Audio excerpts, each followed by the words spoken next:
Bonjour à tous, ravi de vous retrouver sur LCP pour un nouvel épisode de La séance est ouverte. Aujourd'hui, place à un thème très sensible, les violences en ligne et l'action qui est conduite notamment sur le plan international pour lutter contre ces violences. La délégation aux droits des femmes de l'Assemblée nationale organisait précisément une table ronde sur ce sujet.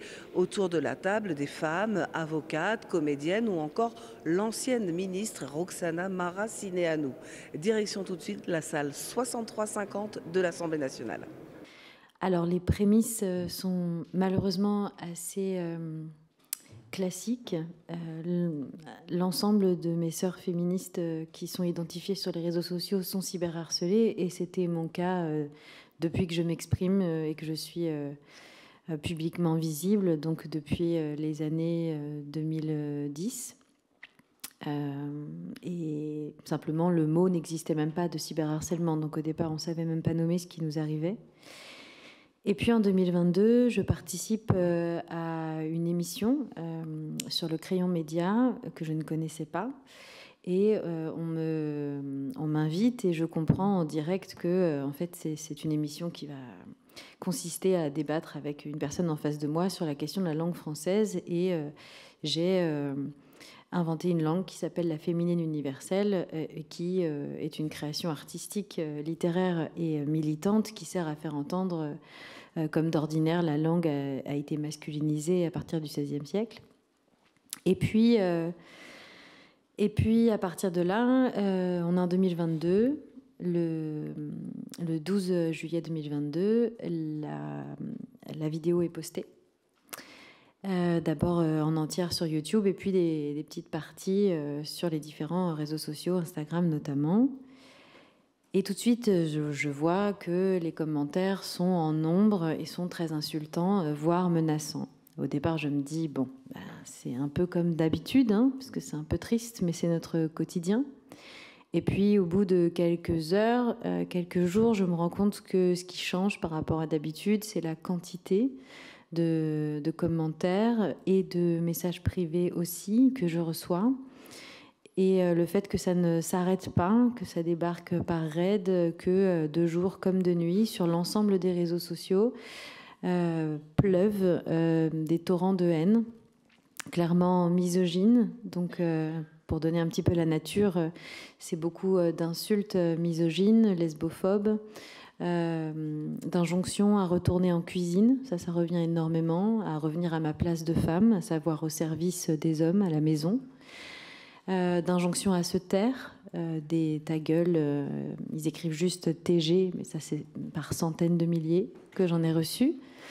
Et puis, plus grave, des menaces de me retrouver, de me faire subir des violences, qu'elles soient verbales, physiques, des menaces de me torturer de différentes manières, des fois très détaillées, des menaces de violences sexuelles, de viol collectif et de mort.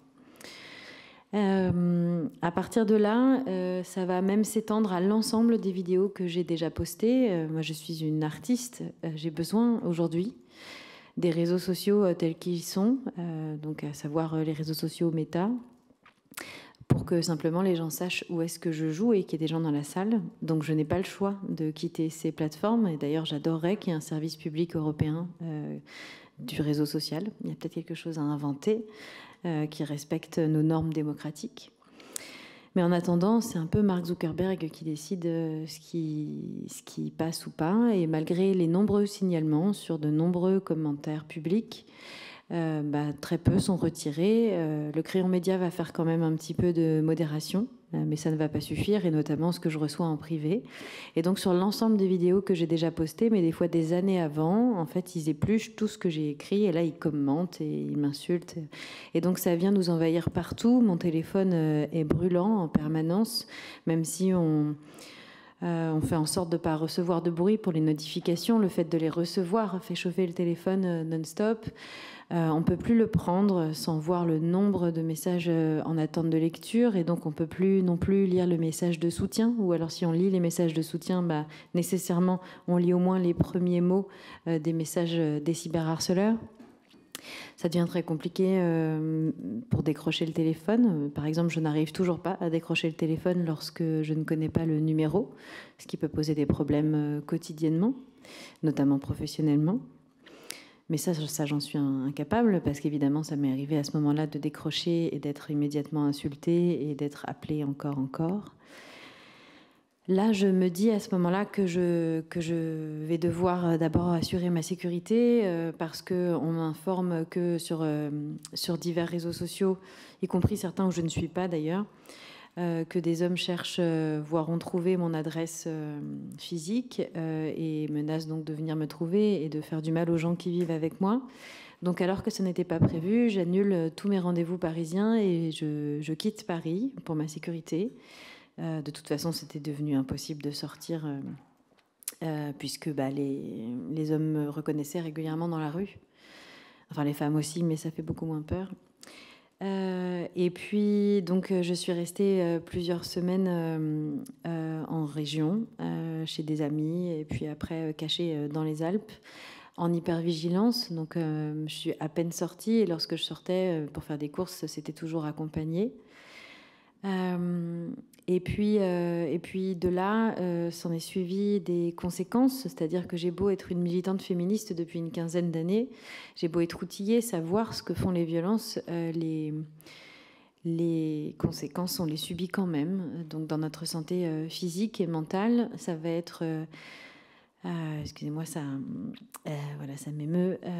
Ça va être des migraines à répétition, notamment vomitives, des maux de dos, des maux de ventre, des maux à la nuque, au cervical, des difficultés à dormir, des insomnies, des cauchemars, et puis à l'inverse, des jours où plusieurs jours d'affilée où je ne peux que dormir, où j'ai beaucoup de mal à me lever. Une quasi impossibilité de me concentrer, donc tout ce que j'avais à écrire à ce moment-là, on oublie. Et puis donc heureusement j'étais entourée, mais malgré ça c'était très compliqué. Je n'ose imaginer celles qui n'ont pas mon entourage et qui n'ont pas mes outils de militante féministe, ce que ça peut faire. D'ailleurs, il n'y a pas très longtemps, on m'a demandé, mais est-ce que tu as culpabilisé ? Et j'ai bloqué parce qu'en fait, ça c'est la chance que j'ai eue en tant que féministe. Ça ne m'a même pas traversé l'esprit de me dire que c'était de ma faute. Or, en réalité, j'ai réalisé avec cette question que oui, à mon avis, la majorité des femmes qui sont cyberharcelées de manière misogyne doivent s'en vouloir et se dire d'abord...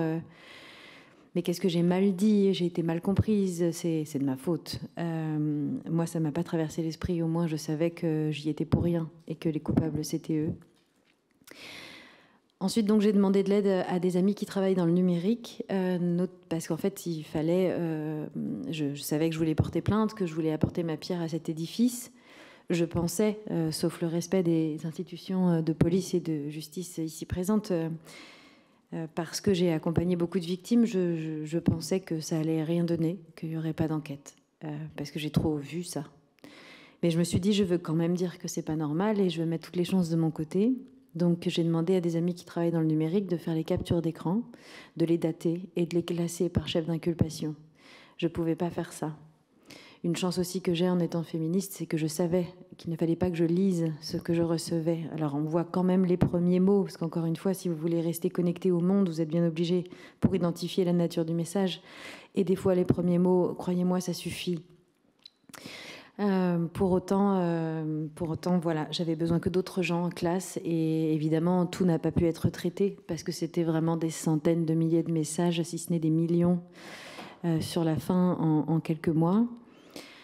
Et puis, on a tout mis sur une clé USB et même Chloé Daudier, qui travaille dans le numérique, a essayé de créer une application qui aiderait les victimes à récolter les preuves et à porter plainte, a même fait des statistiques pour essayer de savoir si les cyberharceleurs qui arrivaient en raid étaient envoyés par des influenceurs masculinistes professionnels. Quand je dis professionnels, c'est qu'ils ont des comptes, notamment sur YouTube, mais pas que, sur TikTok, sur Instagram, qui sont monétisés et qui ont beaucoup plus d'abonnés que nous, les féministes, Et donc, en fait, ils gagnent leur vie en cyberharcelant des femmes. Donc, on a voulu voir si c'est eux qui les envoyaient ou si c'était des opportunistes. Et il s'avère que, d'après les recherches de Chloé Daudier, c'est les deux. Donc, on avait vraiment les statistiques, on voyait. C'est-à-dire que le principe de ces cyberharceleurs professionnels, c'est qu'en fait, ils identifient un cyberharcèlement spontané, misogyne, donc plein d'hommes qui tombent sur une femme, quel qu'en soit le prétexte. Il y a de tout, il n'y a pas que des féministes. Et puis, ils se disent, bah tiens, là, il y a un effet d'opportunisme, donc je vais faire moi aussi une vidéo avec un petit extrait ou une image. Et donc, je vais la diffamer, me moquer, etc. Sans dire, allez la cyberharceler, parce qu'ils sont malins, mais quand même. Même des fois, ils disent, je dis pas ça pour que vous alliez la cyberharceler. Comme ça, ils mettent l'idée dans la tête des hommes qui regardent. Et puis, donc, ils surfent là-dessus parce qu'ils savent que ça va faire du buzz et qu'ils vont pouvoir gagner de l'argent ainsi. Et ensuite, ça réalimente les raids. Et donc, tous ceux qui les suivent débarquent sur nos comptes, tapent nos noms dans la barre de recherche et nous envoient des messages en privé ou en public qui sont horribles et ils se congratulent entre eux. Ils sont souvent très contents. Donc c'est sans fin, c'est-à-dire que c'est relancé et il faut savoir que la plus grosse vague que j'ai subie c'était en 2022, ça a duré jusqu'en octobre. En fait ils ont migré progressivement sur Sandrine Rousseau qui subit la même chose constamment, mais là c'était l'affaire du barbecue, donc moi je les ai vus migrer comme ça. Et puis, mais par contre, ça a continué, c'est-à-dire que ça continue encore aujourd'hui. Il y a eu des grosses vagues en 2023, en 2024. Parce qu'en fait, il y en a qui créent des groupes. Notamment, il y en a un qui a été jugé, puisqu'on en a retrouvé 9 pour l'instant, qui ont paru au tribunal cette année, qui a créé un groupe sur Facebook, Tiffaine Demi-Folle, il a appelé ça. Donc, c'est un groupe qui est créé pour me cyberharceler. Donc, ça relance les vagues, évidemment. Et encore en 2024, je faisais le Festival d'Avignon. J'ai dû prévenir le théâtre que si un groupe d'hommes bodybuildés arrivait, il fallait absolument appeler la police tout de suite puisqu'il y a eu une nouvelle vague de cyberharcèlement et c'était un groupe très identifié d'hommes masculinistes néo-nazis avec des armes et tout ça et beaucoup de muscles. Excusez-moi, oui. Au-delà des faits que vous nous remettez, je vous en remercie. Pardon, je suis trop longue. Est-ce que vous pouvez nous témoigner peut-être votre expérience avec la justice que oui, et vous en êtes aujourd'hui? Et effectivement, en fait, on a beaucoup d'intervenants ici. Mais je vous remercie. Oui, en fait, le fait de revivre tout ça, on a tendance à... Vous avez raison. Alors, donc, une fois que... J'ai eu les preuves sur clé USB. On est arrivé au commissariat du 19e arrondissement. Et là, le chef du service des plaintes m'a dit « Vous venez pour cyberharcèlement ». Donc, ils avaient fait une veille. Du coup, j'ai été prise très au sérieux dès le départ. Et ce qui est malheureux, c'est que j'en ai été surprise, mais touchée aussi. Après un premier rendez-vous avec une conseillère sociale, je suis revenue pour porter plainte en octobre 2023 avec toutes les preuves qui nous avaient été demandées. Et donc, j'ai déposé plainte, j'ai été écoutée par la policière. Et puis, à partir de là, j'ai dû faire un premier examen psychojudiciaire pour établir mon impact psychologique.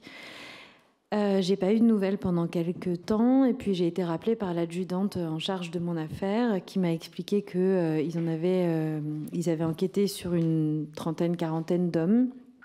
Qu'ils avaient réussi, il y en a qui n'ont pas réussi à localiser, notamment il y en a un qui était particulièrement horrible, où sur Instagram c'était marqué « N'essayez pas de me trouver, je suis intraçable », et c'est vrai, il était intraçable, donc on a vraiment des professionnels.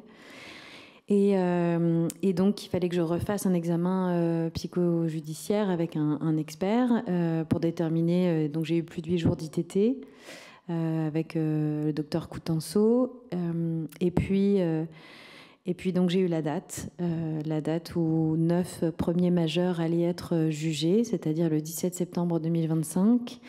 Violaine de Philippi-Sabat, ici présente, avocate engagée, a proposé, je la remercie, de me défendre gratuitement parce qu'on roule pas sans l'or quand on est intermittente. Et puis c'est 1400 pages de dossier à éplucher qui nous replonge dans l'histoire, donc ça fait remonter tous les traumas pendant cet été.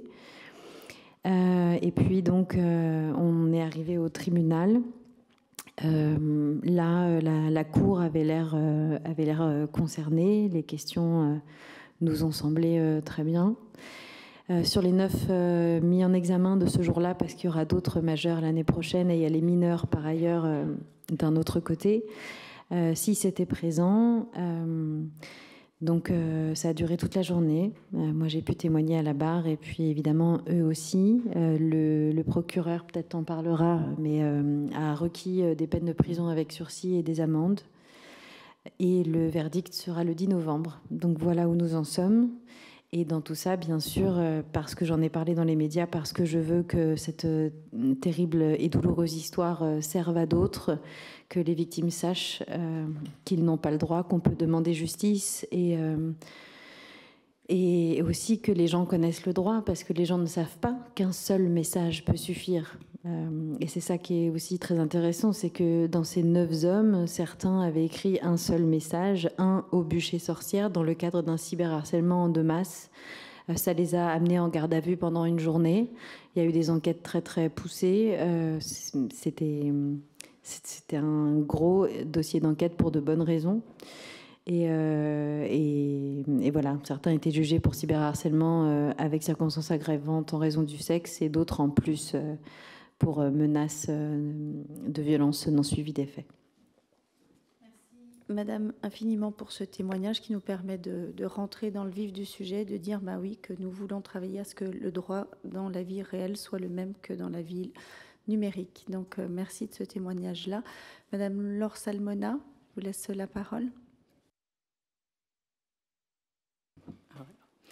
Bonjour, merci beaucoup à Tiffaine pour son témoignage. Je sais à quel point c'est difficile de parler de ça pour elle. Je suis la cofondatrice de l'association féministe contre le cyberharcèlement qui lutte en France contre les cyberviolences de genre. Et on a fait plusieurs enquêtes qui nous ont permis de constater que les cyberviolences sont un phénomène massif puisque 41% de la population française rapporte en avoir subi. Et cela va en s'intensifiant, car les nouvelles technologies prennent davantage de place chaque jour dans nos vies. Et ces violences, elles ne sont pas uniquement liées à l'essor du numérique. Internet, ce n'est rien d'autre qu'un reflet pixelisé de nos sociétés. On va y retrouver toutes les discriminations, tous les rapports de domination qu'on retrouve dans nos sociétés et qui sont à l'œuvre dans le monde tangible. Et quand on regarde les chiffres, il y a vraiment de quoi être frappé par la manière dont ces violences vont viser de façon disproportionnée les femmes et les groupes minorés, et d'autant plus les femmes qui se situent à l'intersection de plusieurs oppressions.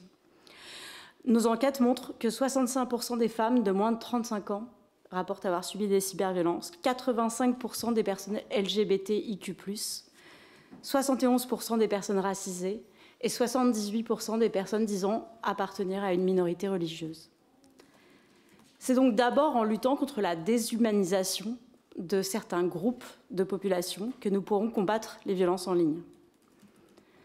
Ces violences, elles sont particulières parce qu'elles n'ont pas de limite, ni dans l'espace, ni dans le temps. On l'a vu avec le témoignage de Tiffaine. Elles ont aussi de lourdes conséquences sur la santé des victimes, que je résumerai en disant qu'une victime de cyberviolence sur 7 a tenté de se suicider. Cyberharcèlement, menaces, cybersurveillance au sein du couple, usurpation d'identité, diffusion non consentie de contenu intime ou à caractère sexuel, doxing, c'est-à-dire la diffusion de données sensibles pour nuire comme une adresse, un numéro de téléphone ou une orientation sexuelle. Tous ces agissements s'inscrivent dans un continuum de violence. Elles ne se cantonnent que rarement à la sphère numérique.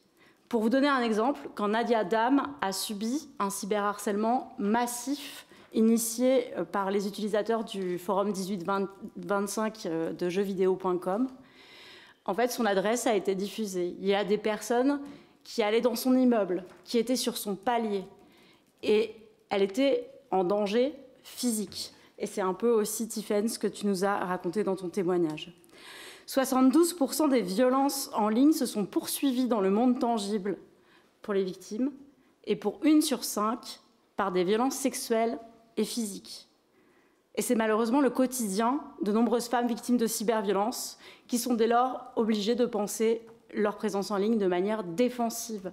J'ajouterais que, par exemple, quand on est créatrice de contenu sur Internet, qu'on a une société, eh bien, et que cette société, elle est domiciliée à son domicile personnel, eh bien, on peut extrêmement facilement retrouver l'adresse de la personne, d'autant plus si cette personne utilise son vrai nom et non pas un pseudonyme en ligne. Donc l'anonymat, c'est aussi un vecteur de protection, enfin le pseudonymat plutôt est aussi un vecteur de protection pour les femmes et les personnes vulnérables victimes de violences. Et ces violences, elles ont un effet tangible sur la démocratie. Alors que la sphère publique numérique aurait pu être un véritable espace de prise de parole pour tous et surtout pour toutes, sans avoir à passer par le filtre des médias traditionnels, qu'elle aurait pu être un espace de débat démocratique, on voit bien que la liberté d'expression des femmes est régulièrement bafouée et mise en danger. D'autant plus si ces femmes subissent d'autres facteurs d'oppression. On a des études, notamment d'Amnesty International, qui montrent que 9 femmes sur 10 restreignent leur activité numérique, que 76% des femmes victimes de cyberviolence disent s'autocensurer en ligne par crainte de subir des violences, à nouveau. Et qu'une victime sur 2 a fermé un compte sur les réseaux sociaux. Ça, c'est encore une enquête de féministes contre le cyberharcèlement. C'est un cercle vicieux. De moins en moins de femmes prennent la parole en ligne, ce qui va laisser le champ libre aux idées promues par les mouvements masculinistes et extrémistes. La nature a horreur du vide. Si on laisse la place, elle est rapidement prise. Et ces mouvements vont être prompts à diffuser de nouveaux contenus sexistes et misogynes, engrainant ainsi un cercle infernal. Alors aujourd'hui, en France et en Europe, il existe tout un arsenal législatif pour lutter contre ces violences. En revanche, l'accès au droit et à la justice reste à améliorer. Au global, c'est 3% des actes de cyberviolence qui font l'objet de poursuites judiciaires aujourd'hui en France. Et quand les victimes déposent plainte, dans 67% des cas, elles se sont vues refuser ce dépôt par les forces de l'ordre. C'est énorme. Ça, c'est une enquête faite auprès d'un échantillon représentatif des Français et Françaises avec l'aide d'Ipsos. Une plainte sur 2 seulement va être suivie de poursuites judiciaires. Par ailleurs, et les forces de l'ordre manquent de moyens, de formation et d'effectifs pour enquêter et traiter toutes ces plaintes qui vont d'ailleurs s'intensifier, parce que plus on parle d'un phénomène, plus on parle de violence, plus les gens sont au courant, plus ils vont porter plainte. Ils et elles vont porter plainte.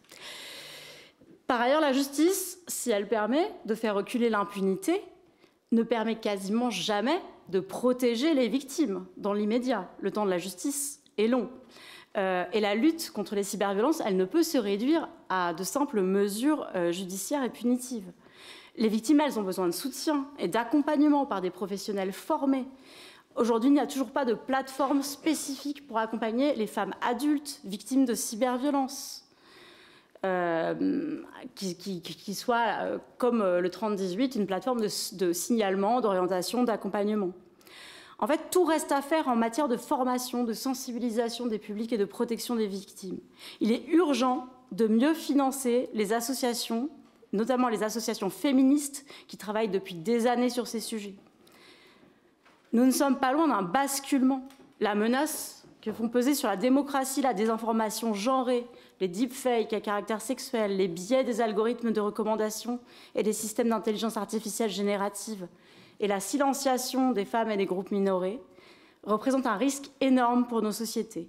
Et il est urgent de faire preuve de volonté politique et d'agir, notamment en demandant des comptes aux plateformes qui, en raison de leur architecture même et de leur modèle économique, participent activement à la diffusion et à l'amplification de ces violences et de ces discours. J'espère que les règlements européens ambitieux, comme le Digital Services Act, seront effectivement mis en œuvre en France et contraindront enfin les plateformes à remédier aux risques systémiques qu'elles induisent. Merci.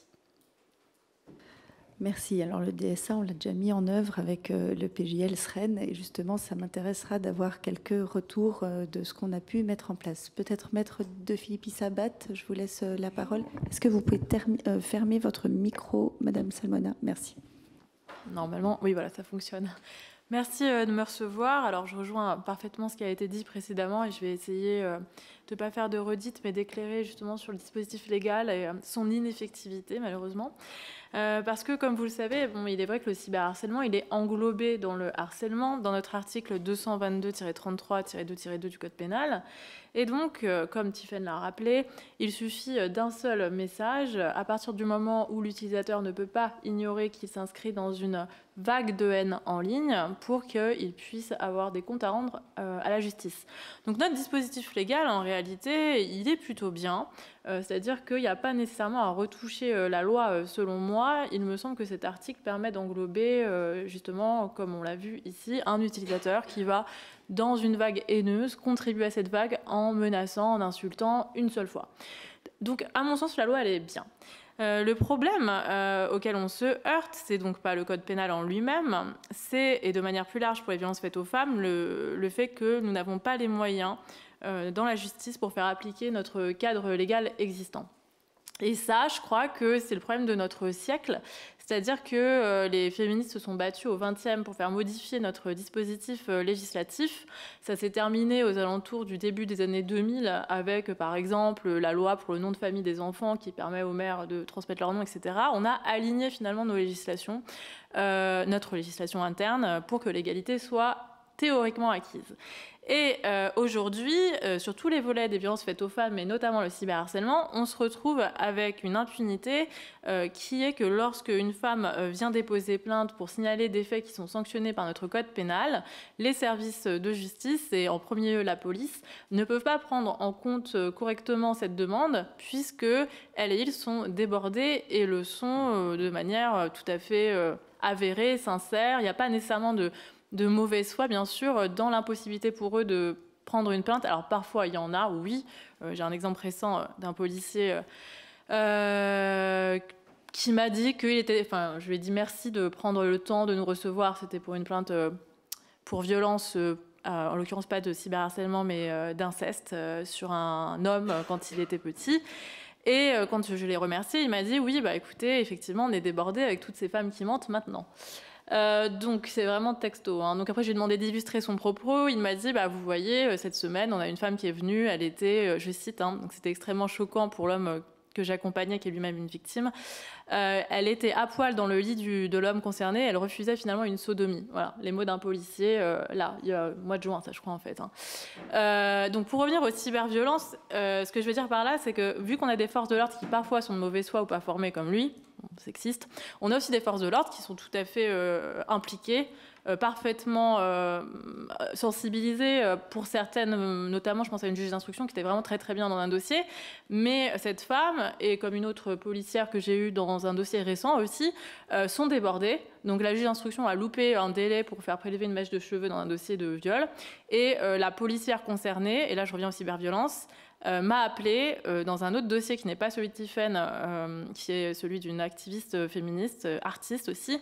Elle m'a dit, texto au téléphone, je suis désolée, le parquet va classer car nous n'avons pas le temps de faire l'enquête, il y a trop de messages en ligne. Bon. Donc là, je suis encore sur le dossier. Je pense qu'on va saisir le pôle national de lutte contre la haine en ligne plus spécifiquement puisque les agissements continuent et que ce pôle national fait bien son travail. Mais on voit qu'en région, parce que cette femme n'habitant pas à Paris, elle voulait déposer plainte près de chez elle, en région, les forces de l'ordre sont débordées. Donc on n'a pas les moyens de faire appliquer la loi. Et ça, c'est valable à la fois pour le cyberharcèlement, mais c'est valable pour tout. Si on ne fait pas appliquer la loi, l'impunité règne. On peut violer, on peut harceler en ligne, on peut agresser, on peut faire tout ce qu'on veut puisqu'en fait, la loi française n'est pas appliquée. Et ça, c'était un combat qui monopolisait beaucoup... alors, peut-être deux mots. J'ai cofondé l'association Action juridique féministe avec Isabelle Steyer, qui est une avocate engagée depuis plusieurs dizaines d'années. Et nous, on est donc beaucoup dans le combat de l'application terrain des droits. On a une permanence une fois par semaine qui est ouverte à toutes et tous et qui est gratuite, justement pour faire du suivi d'enquête. Et ça, on était déjà épuisés par ça. Et aujourd'hui, on se retrouve aussi épuisés par le fait de devoir se battre pour conserver notre arsenal législatif. Donc ça, c'est très récent, avec le backlash en cours, le retour de bâton contre les droits des femmes, post-MeToo. On a une montée de masculinistes qui veulent faire changer nos droits et qui, du coup, sont potentiellement, par exemple, on ne sait pas de quoi demain sera fait le gouvernement dans cette instabilité et encore plus en 2027, est-ce qu'il n'y aura pas des conséquences sur l'avortement? Voilà, donc en fait, même si la liberté était constitutionnalisée, mais bon, ce que je veux dire par là, c'est qu'on se retrouve dans une ambiance où on n'est plus seulement monopolisé pour faire appliquer nos droits, mais en fait pour les garder. Mais bon, c'est pas le sujet d'aujourd'hui. Donc moi, ce que je voulais vous dire, c'est que dans l'enquête de Tiphaine, il faut saluer le travail qui a été fait par le pôle national de lutte contre la haine en ligne. Vraiment, le parquet a très très très bien fait son travail. Pour les hommes qui ont été renvoyés dans le tribunal correctionnel, j'étais moi-même étonnée d'ailleurs de la qualité du travail qui avait été fourni, non pas parce que ces personnes-là seraient incompétentes, bien sûr que non, mais parce qu'on sait qu'ils sont débordés. Donc avoir une enquête de 1400 pages sur un dossier de cyberharcèlement, avoir des hommes qui sont renvoyés pour avoir effectivement envoyé un message dans une vague haineuse, c'est certes l'application de la loi, mais c'est assez rare pour être notifié et là vraiment ça devrait pouvoir être fait à chaque fois.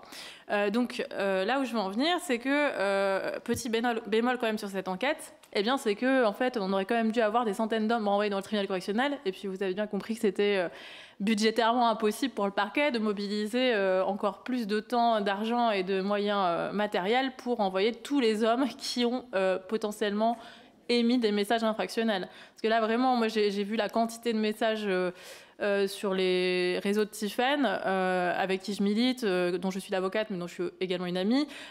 Effectivement, c'est des centaines et des centaines d'hommes qui auraient pu être envoyés. Donc là, on se retrouve avec, effectivement, on n'a pas encore le délibéré, mais de devoir expliquer à la juridiction que on leur demande pas une décision exemplaire parce que chacun doit être jugé individuellement, bien sûr, mais que que quand même les autres cyberharceleurs les regardent parce que pour savoir ce qu'il en est. Donc le manque de budget amène la justice aussi à devoir ne pas piocher au hasard qui va devoir rendre compte de ses actes pour les mêmes faits. Je crois que c'est un problème. Alors des mesures, vous m'avez demandé dans les questions que faire finalement pour changer la situation. Je pense que, bon, encore une fois, c'est une question de budget. Vous allez me dire que c'est impossible à réaliser sans argent et vous auriez tout à fait raison de relever. Je crois qu'il faut rendre obligatoire la réalisation d'un minimum d'actes d'investigation après une plainte. Pour rendre effective la loi, on ne peut pas avoir un état de droit qui ne garantisse pas aux citoyennes et aux citoyens une enquête quand il ou elle vient de déposer plainte. Donc ça, c'est pas... en fait, aujourd'hui, c'est le parquet qui décide s'il classe ou s'il classe pas. Bien sûr, ils font une priorisation parce qu'ils n'ont pas les moyens. Je crois qu'il faut peut-être passer par la voie réglementaire, puisque c'est peut-être pas du domaine législatif, à voir, pour changer ça et dire que non, on ne peut plus classer un dossier sans suite sans avoir réalisé une liste d'investigation.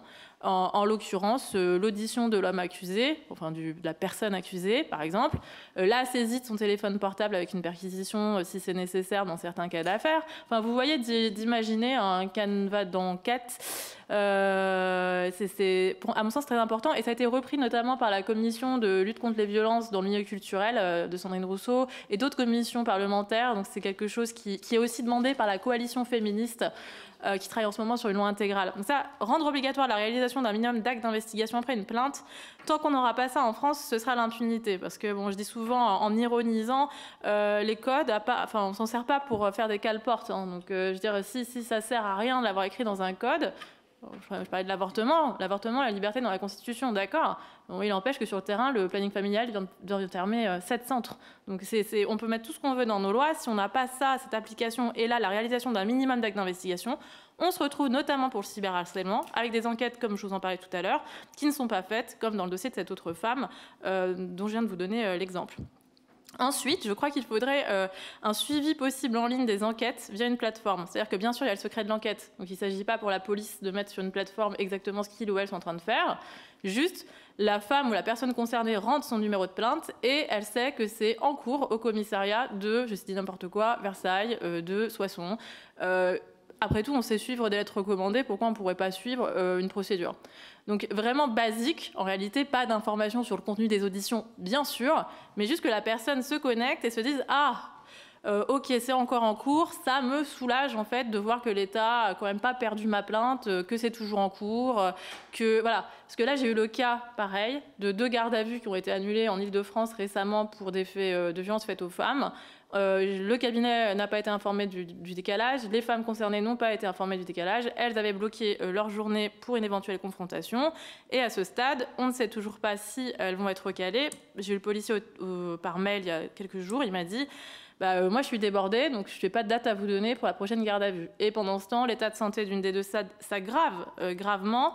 Et j'en ai une autre dans ce même type de configuration, pas de nouvelles de l'enquête. Elle est maintenant diagnostiquée à risque suicidaire par son psychologue. Donc ne pas pouvoir suivre les enquêtes en ligne, enfin en tout cas l'État, ça aggrave l'état psychologique des femmes, notamment en cas de cyberharcèlement. Elles déposent plainte, elles ne savent pas si, alors quand la plainte est prise, elles ne savent pas où ça en est l'enquête, ni même si elle est toujours en cours. Et pareil, on pourrait imaginer qu'il y a un bouton pour télécharger son dossier quand il a été classé. Voilà. Et pour terminer, parce qu'effectivement, je suis trop longue, pardon, je dirais qu'en matière de prévention, il serait important, parce que le harcèlement est au programme des séances EVARS, d'éducation à la vie relationnelle et affective, eh bien de s'assurer que ces séances soient tenues, puisque certes, ça a été annoncé par feu le gouvernement de l'époque que c'était obligatoire à partir de cette année. Bon, c'est une loi de 2001. Moi, j'ai des exemples de terrain où il y a des enseignantes, des femmes qui m'ont fait remonter que des enseignantes, en l'occurrence, il y a plus de femmes enseignantes, donc j'ai féminisé, mais il y a aussi des hommes, bien sûr. J'ai plusieurs retours terrain d'enseignantes qui ont refusé en réunion parents d'élèves de faire ces séances en disant que c'était contre leurs convictions. Si on ne met pas un budget, si on ne met pas une réforme, en tout cas, ou un texte quelque part pour faire vérifier ça, ça peut être aussi la voie de décret. Si personne ne vérifie si ces séances sont tenues dans l'établissement, et si ce n'est pas financé, elles ne seront pas tenues. Et dans 10 ans, dans 15 ans, dans 20 ans, on aura encore une société qui génère des violences sexistes en ligne. Puisque j'ose espérer qu'on ne va pas passer l'éternité à lutter contre les violences et qu'un jour, les femmes et les hommes pourront devenir des adultes responsables qui se respectent mutuellement et vivent sereinement ensemble. C'est ça, je crois, le projet du féminisme. Merci pour votre expérience. Je propose qu'on passe maintenant sur la police judiciaire, peut-être à 2 voix, entre Madame Augereau et puis Monsieur Blondel. Je vous laisse prendre la parole. Ah, d'accord. Bon, très bien. Je vous laisse fermer votre micro, maître. Merci, Madame la Présidente, de me donner la parole. Merci à cette commission de bien vouloir entendre aussi notre voix. J'ai entendu des choses vraiment très intéressantes jusqu'alors et qui sont forcément très parlantes pour quelqu'un comme moi qui suis commissaire depuis de nombreuses années, qui ai travaillé dans des services avec des brigades de protection de la famille et qui suis maintenant à l'Office anti-cybercriminalité où on cherche avec un prisme très particulier, très limité, mais où on cherche aussi à apporter notre pierre à l'édifice.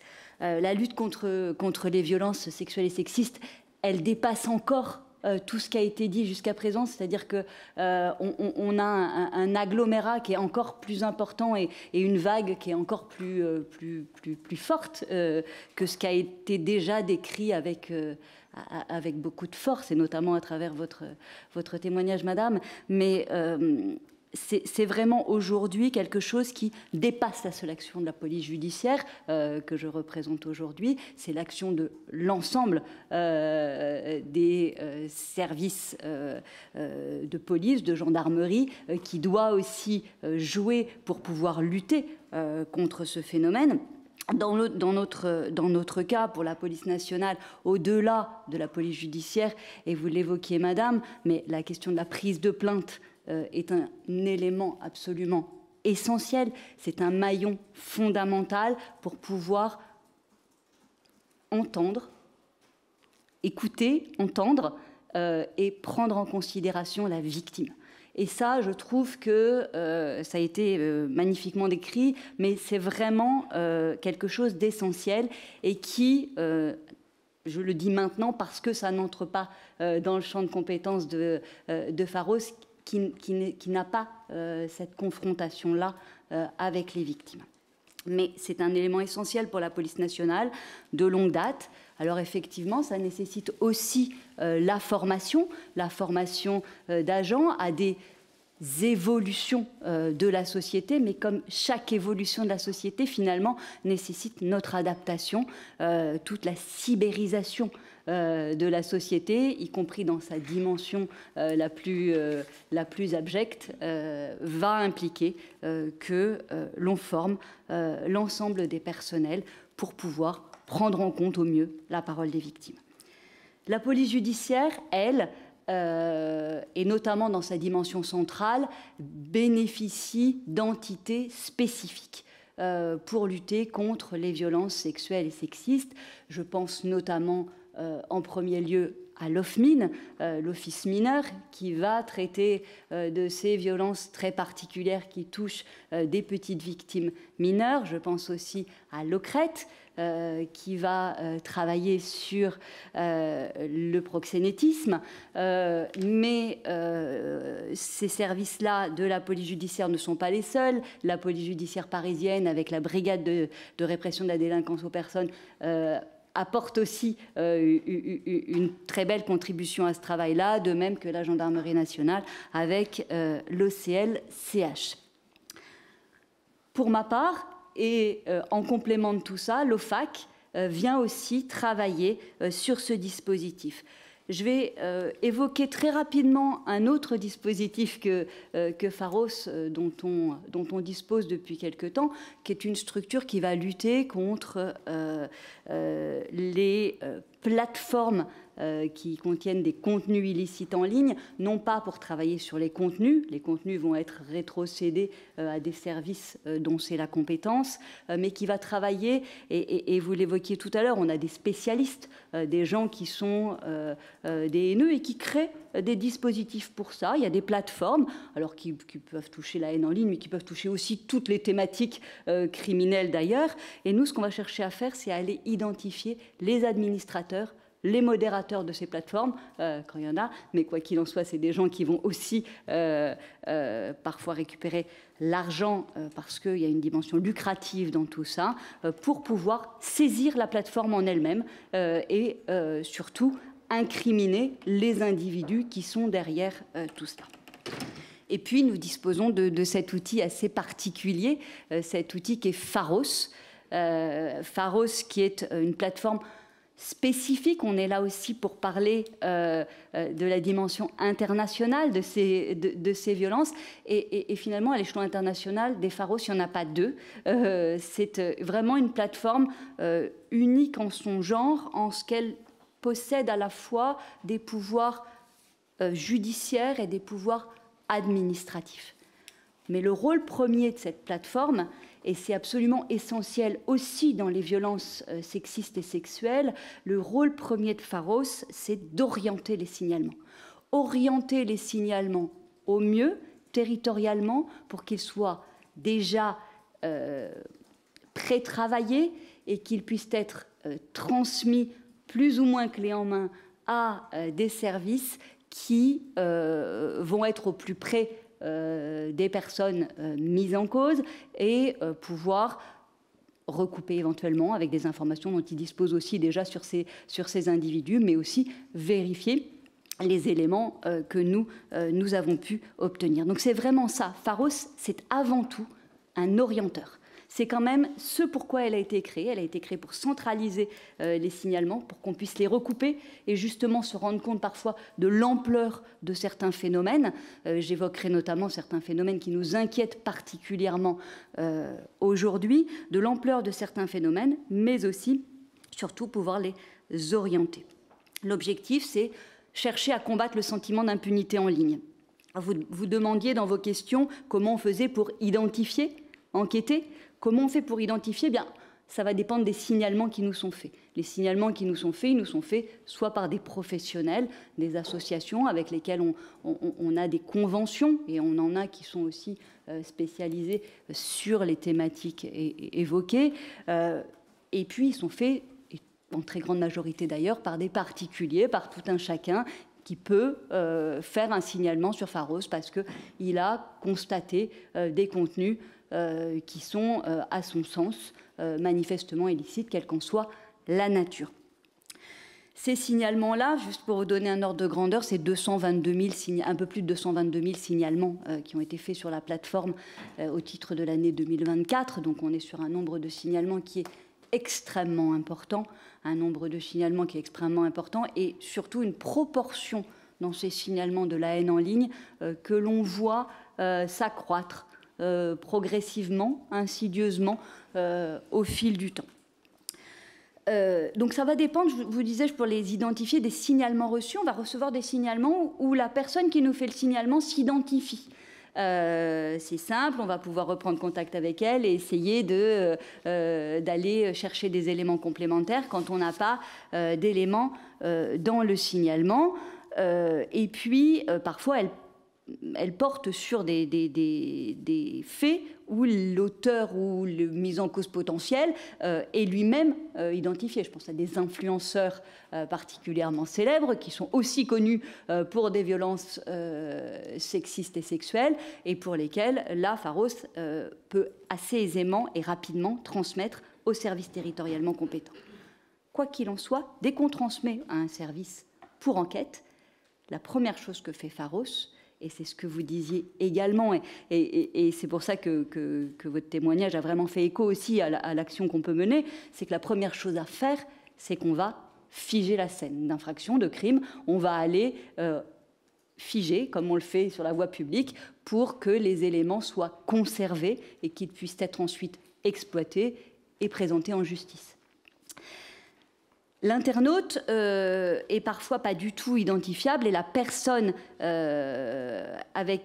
sur laquelle on va vouloir travailler et le contenu n'est pas du tout identifiable. Et donc là, on va devoir travailler. On peut le faire parfois par le biais de recherches en source ouverte. Mais vous le voyez, sur 222 000 signalements, faire des recherches en source ouverte, c'est quelque chose qui déjà prend du temps. Dès qu'on peut le faire, on le fait. À chaque fois qu'on cherche à identifier, de toute façon, on commence par voir si on a des identifications. Si on n'en a pas, on commence par les recherches en source ouverte.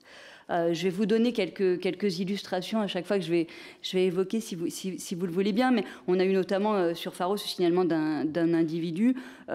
C'était un signalement sur des faits qui étaient publiés sur TikTok, dans lesquels un individu évoquait avoir violé une femme. Et il présentait des tutoriels pour violer des filles et filmer les rapports à l'insu de l'autre personne.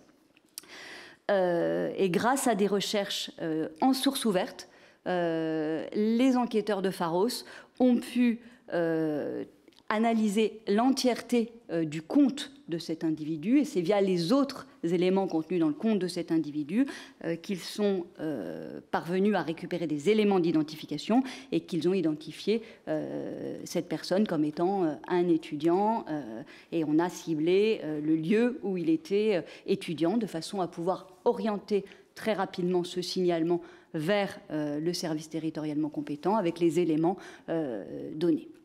Et puis on a des cas dans lesquels il n'y a pas du tout d'éléments d'identification, dans les cas dans lesquels les recherches en source ouverte ne nous permettent pas d'aller plus loin. Et dans ce cas-là, il faut diligenter une enquête. Et ce qu'on va faire, c'est qu'on va envoyer des réquisitions aux plateformes.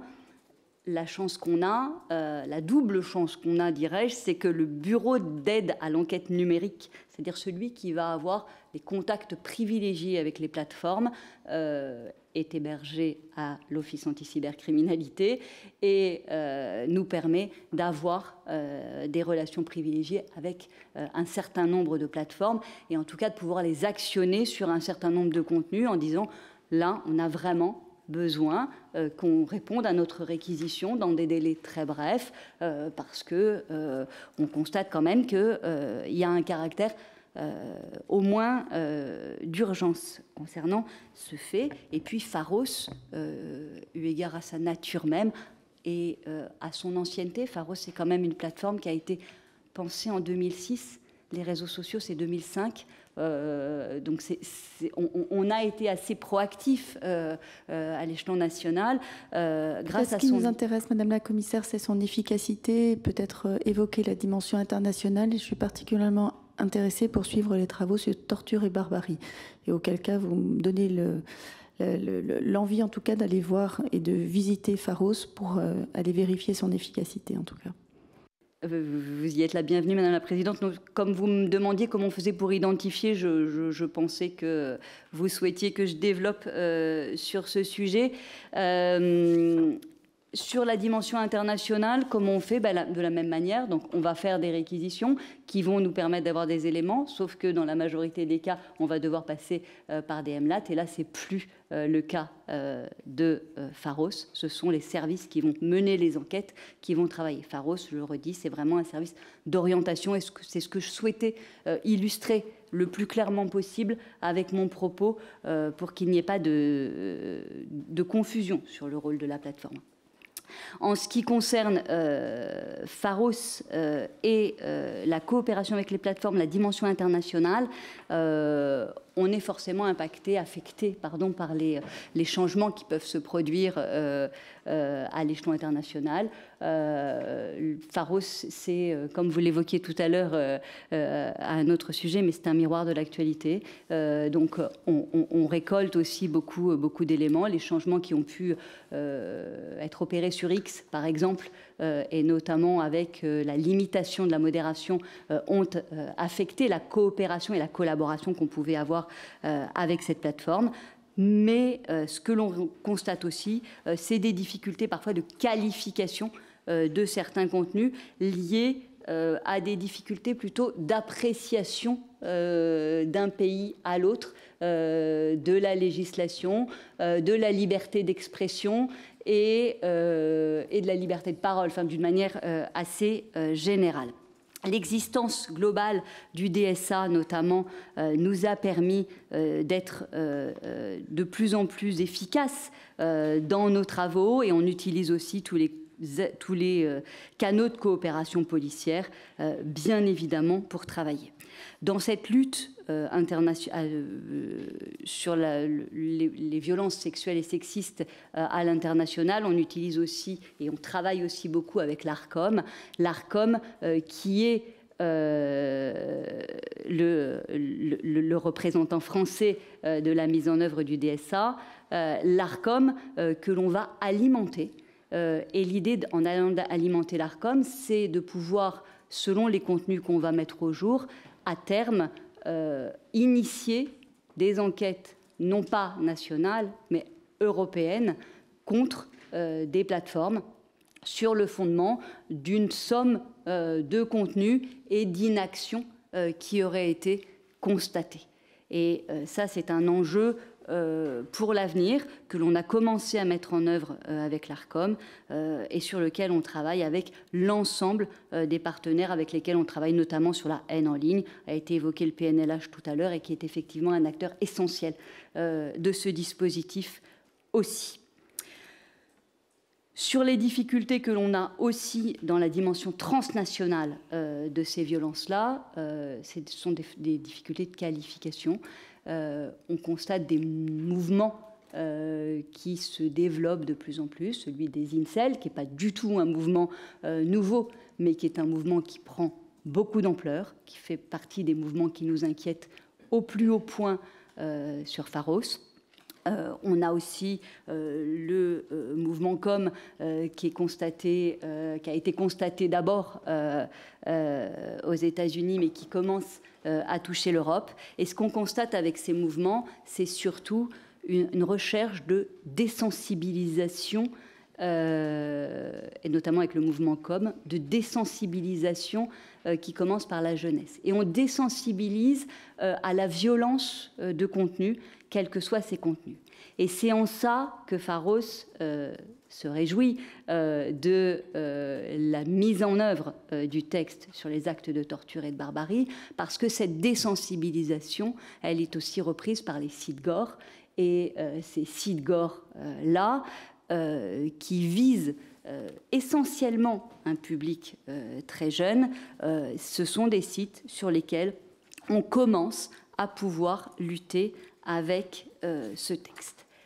Le problème de ce texte, c'est son écriture même, puisque l'écriture du texte contient une erreur qui fait qu'on ne peut faire que des demandes de retrait, c'est-à-dire que Pharos n'a pas de pouvoir d'injonction de blocage, puisque le blocage n'est pas visé par le texte, le seul blocage visé par le texte concernant les hébergeurs. Or, ceux qui font le blocage, ce ne sont pas les hébergeurs, mais les fournisseurs d'accès Internet. Et ça, c'est une limite importante pour nous, qu'on essaye de faire corriger aussi vite qu'on le peut, mais qui jusqu'à présent n'a pas pu passer. Est-ce que vous avez des montants de signalement qui ont été faits depuis le mois de février sur le retrait torture et barbarie? Non, alors quantité. Pharos n'est absolument pas une plateforme qui nous permet par catégorie aussi précisément d'aller faire des statistiques. On vient en septembre de changer notre application, ce qui va nous permettre à terme, et je m'en réjouis, de pouvoir faire des statistiques. On attend encore notre brique statistique, mais elle va arriver et on pourra vous donner de manière beaucoup plus précise, des statistiques d'ici quelques mois. Mais pour le moment, ça n'est malheureusement pas possible pour Pharos. Donc on donne des grandes tendances de statistiques. Moi, ce que je peux vous donner, en revanche, c'est les chiffres de blocage. J'ai pas les chiffres de signalement qui nous ont été faits. Ce que je sais, c'est que les signalements qui nous ont faits sur le fondement des actes de torture et de barbarie le sont parfois à mauvais escient. La jurisprudence est très restrictive en ce domaine et on a eu par exemple pas mal de signalements qui concernaient l'assassinat de Charlie Kirk. L'assassinat de Charlie Kirk, il n'entre absolument pas dans cette catégorie des actes de torture et de barbarie. En revanche, d'autres contenus peuvent l'être. Nous, on a fait aujourd'hui 11 demandes de retrait dans ce cadre-là. On n'a pas obtenu satisfaction dans tous les cas, mais on a des cas dans lesquels on a eu des retraits dans les 24 heures. Et je pense notamment à des sites comme Crazy Shit, où, comme son nom l'indique, on y trouve vraiment tout et n'importe quoi sur tous les domaines, mais sur le fondement des actes de torture et de barbarie, on a fait une demande de retrait et on a obtenu des retraits dans les 24 heures. Voilà. Merci. On voit bien, avec tous les enjeux que vous décrivez, qu'il est peut-être intéressant de se poser la question de l'intégration de l'intelligence artificielle dans le traitement des images. On voit bien qu'il y a une question de quantité avec ce que vous disiez, Maître, aussi sur le nombre de signalements. Merci. Madame Maracineanu, peut-être sur la MIPROF, avec le traitement de la partie numérique dans la coordination des politiques publiques. Merci beaucoup, mesdames les députées, monsieur le député, et merci à madame Tifendé pour son témoignage. Merci d'inviter la MIPROF. La MIPROF, mission interministérielle pour la protection des femmes contre les violences, a un rôle, j'allais dire, de courroie de transmission entre les différents ministères. On s'appuie sur la présence des hautes fonctionnaires à l'égalité et bien sûr on travaille avec les cabinets et les ministres qui souhaitent écrire, renforcer, réécrire des feuilles de route de lutte contre les violences dans leurs champs respectifs. On intervient sur le champ de la formation dans les écoles de formation initiale pour les agents de l'État, les agents territoriaux, et également en formation continue en lien avec les programmes qui sont dispensés, mis en place par les différents ministères et également la justice. Nous sommes aussi une courroie de transmission entre des services centraux et locaux, territoriaux, au niveau régional et départemental dans les différents ministères, dans un sens montant comme descendant, si on peut parler de descente et de montée, et également avec la société civile locale, mais aussi en national. Sur le sujet du cyber et des violences qui utilisent le moyen digital, nous avons intégré depuis le mois de novembre 2024, lorsqu'on a publié en lien avec le Centre Hubertine Auclair une mise à jour de notre guide, de notre outil de formation ANA, qui est devenu le guide cyber. Et donc nous utilisons cet outil en large diffusion auprès des professionnels et également des usagers qui, via le site arrêtonslesviolences.gouv.fr, qui dénombre 40 000 visites par an, sont en capacité de télécharger nos outils parce qu'ils en ont besoin en tant que professionnels pour accompagner les victimes.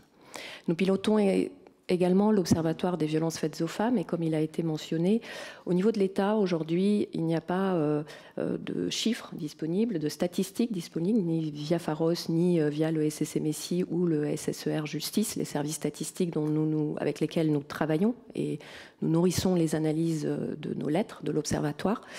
Néanmoins, depuis 2022, il figurait dans le plan égalité entre les femmes et les hommes, une première mesure de ce plan qui était de financer, d'accompagner une étude sur les cyberviolences. La MIPROF a soutenu et remis à l'ordre du jour le financement de cette enquête qui a été fait et annoncé à la journée des observatoires et qui se fera par 3 associations, Point de contact, Féministes contre le cyberharcèlement de Madame Salmona, présente ici, et également Stop Ficha. Donc une collaboration qui a été déjà lancée aujourd'hui avec un financement État et peut-être un cofinancement, je ne sais pas. En tout cas, le financement État a été débloqué et on aura l'honneur d'avoir un rendu lors des rencontres de la MIPROF prochainement, le 20 novembre, où on parlera des chiffres et on ira au-delà des chiffres que Madame Salmona a évoqués aujourd'hui. Évidemment, l'Observatoire est très intéressé à aller plus loin dans la mesure de ce phénomène. Alors, nous l'abordons dans nos outils sous différents aspects. Les violences via le digital et le numérique dans le cadre des violences conjugales et intrafamiliales. Le cyberharcèlement, trop peu encore dans nos outils. Il est trop peu présent dans nos outils. Et également tout ce qui est présence en ligne de la violence prostitutionnelle, de l'exploitation, de la traite des êtres humains, via toutes les étapes qui sont dématérialisées dans cette chaîne de mise en ligne des annonces prostitutionnelles, du transport, des services prostitutionnels digitaux que sont aussi le gaming, donc le service prostitutionnel en ligne, où il y aurait une modification législative apportée dans la définition du recours à la prostitution pour y intégrer la dimension sans contact, donc digitale, de la prostitution, et également évidemment le paiement et l'exploitation de ces services sexuels par les proxénètes qui se fait aussi de manière digitale. Nous travaillons également sur une autre mesure du plan d'égalité entre les femmes et les hommes qui est la révision de la grille d'évaluation du danger au moment du dépôt de plainte des personnes. Nous travaillons actuellement avec la police nationale, la gendarmerie nationale pour intégrer la dimension cyber dans cette grille d'évaluation du danger qui servira au dépôt de plainte lorsque les victimes iront entrer dans un commissariat ou une gendarmerie. Alors évidemment dans le cadre conjugal, mais pas que, également aussi hors cadre conjugal. Nous participons à la MIPROF à la transposition des différentes directives dans la loi française. Donc, nous sommes associés par la justice et on travaille aussi avec les avocats en amont pour consulter aussi certains magistrats, certains avocats spécialisés sur la question et produire auprès de la DACG aussi ce rendu pour avancer dans la transposition des directives. Nous avons beaucoup insisté dans la consultation qui a été faite par le ministère de l'Éducation nationale qui a fait circuler le programme EVARS pour implémenter fortement cet aspect digital, du cyberharcèlement, de l'éducation aux médias en ligne dans le programme. Et je suis totalement d'accord sur ce que Madame Philippi Sabat a suggéré quant au contrôle de l'effectivité de ces 3 séances. Et j'y ajouterai aussi l'importance de débloquer des moyens pour former les intervenants, évidemment en premier lieu les professionnels de l'éducation nationale qui vont avoir à intervenir, mais également les associations qui interviennent habituellement et qui doivent aussi être formées à peut-être cette nouvelle thématique du cyberharcèlement et des violences digitales. Nous intervenons autant que possible également sur les initiatives territoriales qui veulent parler des cyberviolences, qui mettent en avant la partie digitale des violences conjugales ou des violences sexistes et sexuelles faites aux femmes, aux hommes et aux enfants en ligne, avec, j'allais dire, le tampon national via la MIPROF pour soutenir toutes ces démarches, la mise en lien des acteurs aussi en local lors de ces formations. Nous n'hésitons pas, malgré un manque de moyens criants pour la MIPROF, que ce soit sur la création des outils, mais aussi sur nos frais de déplacement, sur nos interventions. Nous essayons d'être autant que possible proche des acteurs de terrain parce qu'on croit beaucoup à la mise en lien des acteurs en local. Et effectivement, comme vous l'avez évoqué, on a beau former, intervenir auprès des différentes administrations nationales pour former et intensifier les efforts de formation. Lorsqu'on n'est pas sur le terrain en local, eh bien, on va passer à côté de la personne que vous avez citée, des mots que vous avez cités, qu'on regrette profondément de la part d'un agent de l'État qui est un policier. Et donc, si on n'arrive pas à être au plus proche de la réalité de terrain, les administrations en centrale, même si elles ont la bonne volonté de former, eh bien, elles ne formeront pas de manière exhaustive. J'en viens aussi peut-être à un questionnement qu'on se pose, puisque aujourd'hui, dans la gendarmerie, avec vraiment des spécialistes de la question des violences, on va quand même vers une spécialisation des lieux de contact, des interventions et des endroits où on peut porter plainte et où on peut accueillir ces victimes de manière vraiment adaptée. De la même manière, sur la PNAV en ligne, la plateforme numérique d'accompagnement, il y a en face des victimes, des professionnels, des témoins, des personnes qui sont formées spécifiquement aux violences, à l'accueil de la parole. Aujourd'hui, au niveau de la police, nous avons l'ambition de le faire de manière exhaustive et je ne suis pas sûre, vu la quantité de personnes, qu'on y arrivera. Donc, je me permets de suggérer voilà, des axes de spécialisation, si c'est possible, sur ce sujet. Je ne suis pas spécialiste dans ce ministère, ni de la question spécifiquement des violences, oui, mais pas de l'organisation de la police. Mais effectivement, peut-être arriver à identifier, à taguer, à repérer, à labelliser plus des endroits où il y a eu cette formation spécifique, tout en ne ménageant pas les efforts pour permettre aux personnes d'y aller, puisqu'en fait, la question, c'est aussi une question de proximité. Évidemment, on aimerait toutes et tous que tout le monde soit formé à ce sujet, mais je ne sais pas si ce n'est pas un vœu pieux. Et donc, peut-être favoriser plus la mobilité, l'aller vers les personnes dans tous les territoires, y compris en ville et en agglomération. C'est peut-être une meilleure solution que d'avoir cette ambition de former tout le monde à tous les aspects des violences. Voilà, ce que je voulais vous dire aussi, c'est que pour aborder un peu la dimension internationale, mais je crois qu'on y reviendra, tous nos outils aujourd'hui ont aussi cette vocation à être exportés, externalisés à l'étranger. Dans le cadre de la stratégie féministe de la France, nous allons aussi exporter ces films, ces outils, et nous essayons de les faire traduire dans les langues, dans les différents pays dans lesquels on va. Voilà. Et on a aussi quelque chose à dire tout à l'heure sur les postes consulaires et des formations spécifiques pour traiter les violences sur les femmes à l'étranger. Voilà, mais tout à l'heure. Merci infiniment. Madame Delphine Haut, si vous pouvez nous donner quelques éléments sur la diplomatie féministe et les exemples concrets que nous finançons. Merci. Merci. Le champ d'action du ministère de l'Europe et des Affaires étrangères n'est pas dans le domaine judiciaire ni dans l'action domestique. Il porte principalement sur la coopération intergouvernementale pour faire avancer à la fois le droit international et les actions concrètes pour venir en aide aux victimes de cyberviolence. D'abord, un petit point de terminologie. Nous n'utilisons pas, nous, le terme cyberviolence, mais le terme violence fondée sur le genre et facilitée par la technologie. Alors certes, un petit peu long à dire à l'oral. Pourquoi ? Parce que nous incluons dans ce terme non seulement les violences qui ont lieu dans l'espace virtuel, Laure Salmona en a donné une description assez extensive, mais aussi des violences qui peuvent avoir lieu dans l'espace physique, mais qui sont rendues possibles par des appareils technologiques. Je donne un petit exemple. Les AirTags, ce sont des petits objets qui sont distribués par Apple, qu'on peut mettre dans un sac à main pour retrouver son téléphone au cas où on l'aurait perdu. On a vu des instances et des cas où des conjoints, ex-conjoints ont utilisé cet appareil qui est en fait un appareil de tracking GPS pour pouvoir suivre leur conjointe et la menacer. On voit aussi des cas où on va avoir des conjoints ex-conjoints qui utilisent ce qu'on appelle les appareils domestiques intelligents, c'est-à-dire la robotique domestique, pour pouvoir également surveiller leur conjointe lorsqu'elle est à la maison, qu'ils ne sont pas à la maison, pour fermer la porte à distance, téléguider une voiture, etc. On n'est pas dans le monde du futur, on est dans le monde déjà actuel.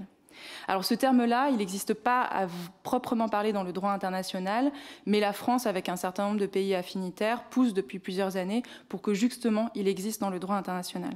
Aujourd'hui, il y a un vide en termes de droit international sur la reconnaissance spécifique et exclusive de ce que sont les cyberviolences. Il n'y a pas de traité international sur les cyberviolences. Les conventions internationales sur les violences faites aux femmes datent des années 70, 80, 90 et évidemment n'incluaient pas spécifiquement les violences en ligne.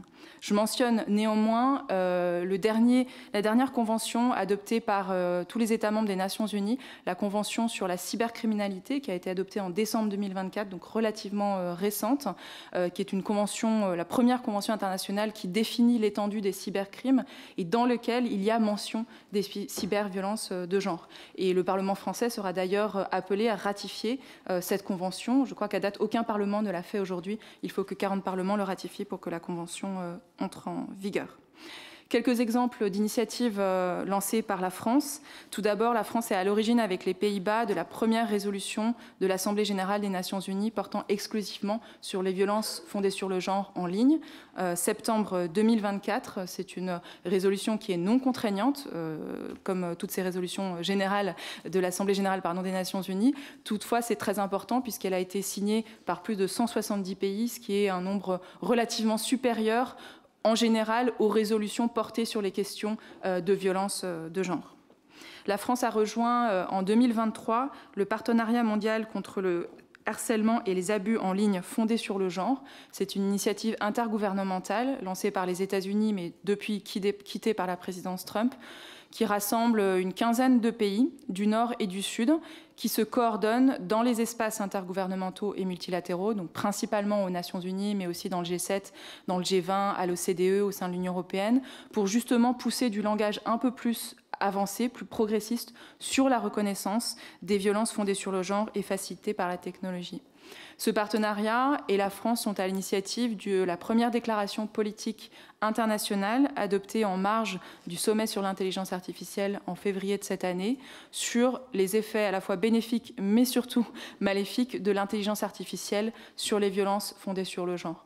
Donc je vous invite à aller voir le texte de la déclaration qui vous paraîtra une évidence certainement si vous êtes dans cette salle aujourd'hui, mais qui est la première déclaration intergouvernementale adoptée sur l'impact de l'intelligence artificielle sur les violences en ligne et les inégalités de genre. Et enfin, en 2024, le ministère des Affaires étrangères a lancé le laboratoire pour les droits des femmes en ligne. Ce laboratoire, c'est à la fois une plateforme d'échange mondiale sur les bonnes pratiques en matière de lutte contre les cyberviolences et un incubateur de projets d'organisations féministes des pays du Sud qui luttent contre les cyberviolences. Donc, premier volet, plateforme d'échange de bonnes pratiques. Nous avons réuni 6 pays particulièrement en avance, en pointe dans la lutte contre les cyberviolences. La France, le Royaume-Uni, le Mexique, l'Afrique du Sud, la Corée du Sud et l'Australie. Ils sont représentés, notamment pour la France, à la fois l'ARCOM et le ministère des Affaires étrangères, et c'est le cas aussi pour la plupart des autres pays où les régulateurs nationaux sont en pointe. Nous avons 2 plateformes de la tech, ce qui est déjà une petite victoire, un certain nombre de coalitions internationales, d'associations féministes, de survivantes des cyberviolences, et également des instituts de recherche. C'est une plateforme, encore une fois, d'échange de bonnes pratiques qui permet d'échanger notamment sur l'état des législations nationales lorsque certains pays, je pense notamment à l'Australie, récemment au Royaume-Uni, ont adopté des législations nationales très avancées, notamment par rapport à la France dans la lutte contre les cyberviolences et dans la lutte contre l'impunité. C'est aussi un incubateur de projets. On parlait tout à l'heure du financement des associations féministes en France. Donc, le ministère de l'Europe et des Affaires étrangères a lancé un appel à projets l'an dernier, a sélectionné 5 projets portés par des associations féministes de terrain des pays du Sud, dans les territoires palestiniens, au Nigeria, en Afrique du Sud, en République dominicaine. Ce sont des projets soit de solutions technologiques, donc de chatbots et d'applications qui permettent, en utilisant l'intelligence artificielle, d'être une sorte de centre de premier secours et de première réponse pour les femmes et les minorités qui sont victimes de cyberviolences, c'est-à-dire orientation, information, à qui puis-je m'adresser, où sont les centres d'aide psychologique, quelles sont les associations qui travaillent sur le terrain. Ça existe en France, mais ça n'existe pas forcément dans d'autres pays. C'est aussi important parce que c'est des applications qui sont déclinées dans des dialectes locaux et on oublie souvent que tout le monde ne parle pas anglais, français ou espagnol. Ce sont aussi des campagnes de sensibilisation dans les collèges, les lycées et les universités. C'est également des formations pour les femmes à comment réagir face à des cyberviolences, tout ce que font les associations ici présentes, mais par exemple dans les territoires palestiniens, c'est une vertu, je vais dire, ajoutée par rapport, enfin une valeur ajoutée par rapport au sujet. Et également, nous avons financé un projet de recherche porté par un think tank britannique sur les réseaux masculinistes en Europe centrale et Europe orientale. Nous sommes ravis d'annoncer que le Laboratoire pour les droits des femmes en ligne lancera un second appel à projet l'année prochaine, en 2026, dans le cadre de la présidence française du G7, et avec, a priori, un focus particulier sur la question de l'utilisation de l'intelligence artificielle, notamment à travers la question des deepfakes pornographiques et des deep nudes, et également la pédopornographie. Voilà sur... J'ai essayé de tenir dans les 5 minutes, mais je n'ai pas réussi. Voilà sur la coopération intergouvernementale. Je tiens aussi à signaler pour le ministère de l'Intérieur, pour les collègues, que la France copilote le réseau de haut niveau des polices sensibles au genre. Ce sont donc des pays, notamment la France, le Mexique, les Pays-Bas et d'autres pays, qui ont créé un réseau de coopération et d'échange d'institutions policières, donc de forces de l'ordre, qui sont particulièrement intéressées par les questions de genre. Et la France est à l'origine d'un groupe de travail sur les cyberviolences de genre dans le cadre de ce collectif donc, de forces de l'ordre de différents pays. Là. Merci beaucoup, Madame la Présidente. Merci à toutes pour vos témoignages précieux qui nous permettent de nourrir notre travail parlementaire et notre diplomatie féministe sur laquelle nous travaillons actuellement dans le cadre de la mission diplomatie féministe avec le co-rapporteur Guillaume Gouffier-Valente. Vous l'avez dit, Internet et les réseaux sociaux, les espaces virtuels, c'est aussi le reflet de la société et qui témoigne aussi de la montée de la violence qui est évidemment extrêmement inquiétante. On constate que les violences sexistes en ligne, vous l'avez redit, s'inscrivent dans un continuum de violences qui affecte profondément à la fois la santé mentale, la sécurité, la vie sociale des victimes. Vous avez rappelé aussi, et je crois que vous n'aviez pas tout à fait le même chiffre, mais qu'une femme sur 2 en France a déjà subi une cyberviolence sexiste et qu'une victime sur 7 a envisagé ou tenté de se suicider, ce qui est évidemment dramatique et on le constate de plus en plus. Donc nous avons un arsenal juridique qui s'étoffe, vous l'avez aussi décrit les unes et les autres avec le Digital Service Act au niveau européen ou encore la récente loi française sur la régulation de l'espace numérique. Mais les moyens demeurent insuffisants et je crois que vous l'avez toutes dit. Vous l'avez toutes relevé. Maître de Philippi Abad, vous avez souligné que la loi est plutôt bien faite, qu'on a dans l'arsenal de la loi tous les champs qui sont couverts, mais malheureusement, les moyens manquent pour aller au bout des plaintes, au bout des procédures. Donc, afin d'accompagner les victimes avec la bienveillance et évidemment qu'elles méritent et la rapidité également des enquêtes, parce que c'est extrêmement important pour elles, j'aurais peut-être 2 questions pour compléter ce que vous nous avez dit. Comment vous pensez qu'on puisse renforcer concrètement le parcours de signalement et de réparation pour les victimes, alors que 70% des plaintes pour cyberharcèlement n'aboutissent pas aujourd'hui? Et puis, quelles priorités devons-nous fixer en matière de prévention et d'éducation numérique, notamment à destination des jeunes particulièrement exposés au cybersexisme et à la pornographie en ligne? Vous avez parlé tout à l'heure de la formation et des cours EVARS dans les établissements scolaires qui sont malheureusement pas tous pratiqués. Et donc là, on a un enjeu extrêmement fort aujourd'hui en matière de cybersexisme et de pornographie en ligne. Je vous remercie. La parole à Guillaume Gouffier-Valente. Merci beaucoup, Madame la Présidente, chère Marie-Noëlle Battistel, chers collègues, mesdames, monsieur, merci beaucoup pour votre présence aujourd'hui et vos propos très éclairants. J'ai moi-même aussi un certain nombre de questions complémentaires. Alors, je ne sais pas si on pourra toutes les aborder, ce qui prolongera peut-être des échanges au-delà de cette séance. Rappeler, comme l'a fait la Présidente au tout début de cette réunion, que si nous avons souhaité organiser cette table ronde, c'est bien parce que ces violences sexistes et sexuelles en ligne représentent aujourd'hui une véritable urgence de santé publique et de sécurité. Elles ne sont pas virtuelles, elles détruisent des vies, marginalisent les femmes et fragilisent nos démocraties. Et dans ce cadre, la France doit se positionner en leader sur ce sujet au niveau européen et multilatéral. Des textes ambitieux ont été adoptés au niveau européen pour permettre de réguler les plateformes. Au niveau national aussi, la législation a progressé, et bien souvent d'ailleurs à l'initiative de notre délégation. À l'ONU, une convention internationale contre la cybercriminalité a été adoptée en décembre dernier. C'est un moment déterminant pour faire entendre une voix forte en faveur de la prise en compte de la dimension genrée de ces violences. Et je souhaite donc vous interroger sur quelques points complémentaires que vous avez partie tout de même déjà évoqués. Quelles garanties devrions-nous exiger pour que la Convention des Nations Unies serve réellement de protection des victimes?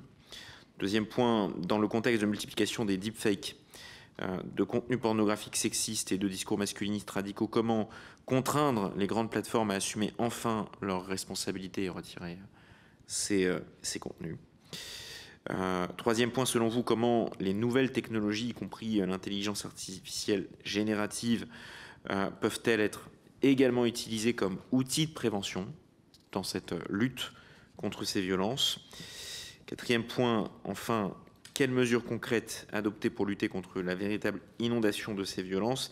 Et peut-être un tout dernier point, puisque dans 2 semaines, nous aurons le sommet sur les politiques étrangères féministes. Quelle place sera faite à ces questions dans le cadre de alors pas de ce sommet, d'ailleurs, de cette conférence interministérielle? Je vous remercie beaucoup. Comme ça a pu être fait, notamment dans certains États des États-Unis, si je ne me trompe pas, quelque chose qui pourrait être fait par rapport au réseau masculiniste, ce serait, grâce à une volonté politique et des moyens, une vraie campagne là-dessus, déjà. Voilà, avec des médias, des affichages, des spots, etc. Et puis, ça a été pris en compte aussi dans les risques terroristes. Et je pense qu'on est vraiment en face de ça. Nous, évidemment, on y pense quand on fait des rassemblements, quand on fait des spectacles. C'est quelque chose qui traverse la tête, aussi parce qu'on reçoit directement des menaces précises de ça, hein, de tueries de masse. Et donc, ce serait bien de ne pas attendre une nouvelle tuerie de Polytechnique comme ça s'est passé à Montréal. En 89, de ne pas attendre que ça nous arrive chez nous aussi. Et si effectivement c'est extrêmement important de sensibiliser la jeunesse, bien garder en tête que ces masculinistes qui se servent donc, comme l'a très bien dit Laure Salmona, des réseaux pour être violents avec des femmes, mais qui le sont dans tous les aspects de leur vie, ne sont pas que jeunes. Bien sûr, il y a des mécaniques qui rendent les jeunes hommes très perméables au discours masculiniste, notamment avec le fonctionnement en silo des algorithmes, notamment sur TikTok. Et je pense qu'il y aurait des pressions à faire sur ces plateformes, sur ces applications. Mais en fait, ce dont on se rend compte, c'est que c'est tous les profils d'hommes, en réalité. Dans les salles du tribunal pour cyberharcèlement, en fait, ça ressemblait à la société. Il n'y avait pas juste des très vieux hommes, probablement parce qu'ils sont moins sur Internet, mais c'est tout. Et donc oui, d'avoir bien ça en tête, de mettre les moyens. Aujourd'hui, il y a des gens engagés qui travaillent dans le numérique. Je vous ai donné l'exemple de Chloé Daudier. Je suis sûre qu'il y a des outils à mettre en place où on pourrait mettre le lien d'une vidéo sous laquelle il y a beaucoup de commentaires et que l'IA, elle, fasse ce que moi j'ai pu faire à des gens parce que je les connaissais, mais c'était un hasard. Et donc de prendre les captures, de faire le rôle d'huissier, parce que normalement on devrait payer très cher pour chaque preuve, mais on n'a pas les moyens évidemment. Et donc que l'IA puisse sélectionner, prendre les captures d'écran, les dater et les classer par chef d'inculpation. Ça, je pense que ça peut être tout à fait mis en place. Et puis enfin, je ne sais pas quelle pression on a sur les GAFA, mais il faudrait qu'au niveau européen, on arrive à les faire rentrer dans le droit. Merci. Pour rebondir sur le niveau européen et sur le Digital Services Act, je pense qu'il y a vraiment une importance déjà de pouvoir harmoniser réellement les rapports de transparence pour accéder à une intertransparence, parce qu'aujourd'hui, en fait, chaque plateforme fait un peu son propre truc. C'est très difficile de comparer, de comprendre. Souvent, en fait, elles n'estiment même pas que leur architecture même est un risque systémique dans les rapports sur les risques systémiques. Donc c'est très difficile à appréhender aujourd'hui.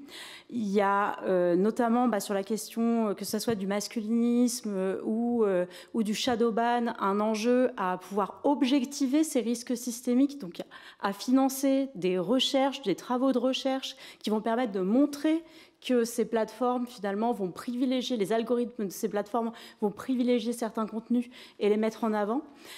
Sur la question du coordinateur des services numériques, donc de l'ARCOM, et des signaleurs de confiance, aujourd'hui, eh bien, ce sont des associations qui sont signaleurs de confiance. Souvent, elles n'ont pas forcément les financements pour faire ce travail, qui est un travail extrêmement chronophage, extrêmement difficile. Il n'y a aussi peut-être pas assez de communication sur le fait que n'importe quel citoyen, citoyenne en France peut déposer une plainte par le biais de l'ARCOM en vertu du Digital Services Act. Donc voilà, pour que en fait, le système fonctionne. Et je voulais aussi rebondir sur la question de la sensibilisation des jeunes sur la question des cyberviolences, en disant que c'est très important que ça soit fait par des personnes formées et féministes, en fait. Je vais vous donner un exemple sur la question de la diffusion non consentie de contenu intime. Bon, ça arrive, hélas, extrêmement souvent que des jeunes filles mineures soient victimes de diffusion non consentie de contenu intime. Mais ce qu'on leur dit, malheureusement, dans beaucoup d'ateliers de sensibilisation en milieu scolaire, c'est il ne faut pas envoyer de nudes. Or, vous savez bien que quand on interdit quelque chose à des adolescents, des adolescentes, en général, ils le font quand même. On peut interdire les sites porno, on peut interdire les réseaux sociaux, ils vont utiliser des VPN, ils ne sont pas bêtes, ils savent se débrouiller. Et ce qui est important, c'est plutôt de maintenir une ligne de confiance, une ligne de communication avec des adultes. Parce que ce qui se passe très souvent avec la diffusion non consentie de contenu intime, c'est que l'auteur des violences fait aussi du chantage. C'est-à-dire qu'il va souvent menacer une fille mineure de diffuser ces images à caractère intime ou sexuel si elle n'a pas de rapport sexuel avec lui. Et donc, du coup, la personne, la jeune fille, pourrait aussi se retrouver victime de viol, tout simplement parce qu'elle n'a pas osé en parler à des adultes de confiance, parce que, finalement, on lui avait interdit, elle se sent coupable. Et d'ailleurs, dans notre enquête, on voit que c'est 69% des victimes de diffusion non consentie de contenu intime qui sont culpabilisées par des proches ou par des professionnels. Donc, c'est malheureusement très répandu. Et donc, il y a vraiment un enjeu à ce que des associations, des organisations formées, féministes, formées aux questions de genre, puissent travailler là-dessus, puissent travailler aussi, je le répète, sur la question de la déshumanisation des femmes et des groupes minorés, parce que c'est ça le terreau des cyberviolences. Voilà pour cette table ronde organisée par la délégation aux droits des femmes de l'Assemblée nationale sur ce sujet très sensible des violences en ligne. Vous pouvez revoir cet épisode sur lcp.fr. Nous, on se retrouve très vite, même lieu, même heure. Ciao, ciao.